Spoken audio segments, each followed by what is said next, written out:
Alors il semblerait que Tinder ait toujours autant de succès vu que c'est l'application la plus téléchargée avant Netflix et même Candy Crush. Mais depuis la sortie du livre de l'écrivaine Judith Duportail, L'amour sous algorithme, l'application est devenue bien moins attirante. Je suis tombée sur plusieurs articles qui parlaient du livre et de son contenu. En fait, Judith utilisait Tinder et elle a décidé de faire un livre, une enquête sur la façon dont Tinder jaugeait la compatibilité entre les profils quand elle s'est rendue compte que l'application nous jugeait secrètement en permanence. Oui, parce qu'il faut savoir que l'application te jugeait et te donnait un score de désirabilité, ou plutôt un Elo score, comme on dit. En fait, le Elo, c'est un système de notation ou d'évaluation qui est utilisé genre dans les jeux d'échecs ou les jeux de Go ou encore les jeux vidéo, les compètes en ligne. Donc en gros, comment ça se traduit dans Tinder, c'est que si la personne qui swipe ton profil a une bonne note et te like, et ben ça va faire monter ta note. Mais si la personne qui swipe sur ton profil a une mauvaise note et en plus t'ignores et te next, ça va faire baisser ta cote à cause de gens qui n'ont pas de goût. Alors la journaliste, elle explique aussi que les hommes sont favorisés dans le système puisqu'en plus ce sont les plus gros clients pour tout ce qui est Tinder Premium, Tinder Gold. Et surtout, ceux qui sont là en majorité, qui représentent 2/3 des utilisateurs de Tinder. C'est comme en boîte, t'as toujours 10 gars pour une go. Même. Ce qui fait que par exemple aux hommes, on va leur proposer des femmes qui sont plus jeunes, avec un niveau d'études plus bas et aussi généralement moins riches. Et ça ne va que dans un sens, pas dans le sens inverse. Of course. Alors Tinder utilise aussi le mythe de la destinée qui généralement concerne les couples. Tu vois, généralement quand tu vas te mettre en couple avec quelqu'un ou que tu vas tomber amoureux de quelqu'un, tu vas essayer de chercher absolument les points communs que vous avez ensemble. Pour faire genre oh waouh, on s'entend trop bien, on est trop fait pour être ensemble.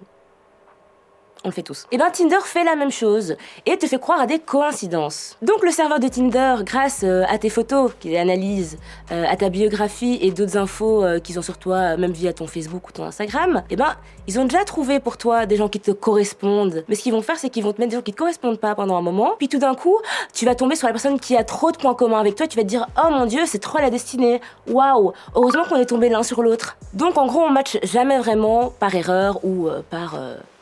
destinée venue du ciel, quoi.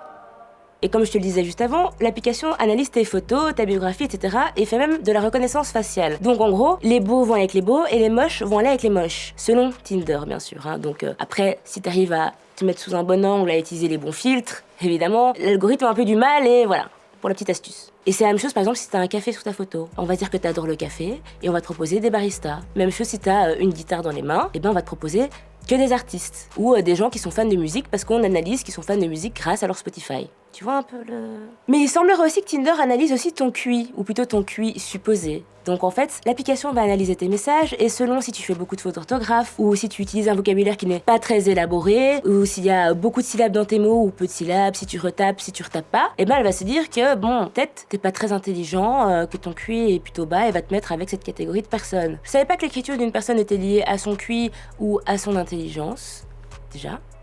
Mais évidemment, selon Tinder, l'analyse de Judith Duportail serait une interprétation fallacieuse, donc ça veut dire mensongère, trompeuse. Mais quand on voit que Tinder décide de supprimer le score de désirabilité juste avant la sortie de son livre, on se pose quand même des questions. Si jamais cet épisode vous a un peu dégoûté de Tinder, il y a d'autres applications. Après, j'espère que les algorithmes sont peut-être un peu plus sains.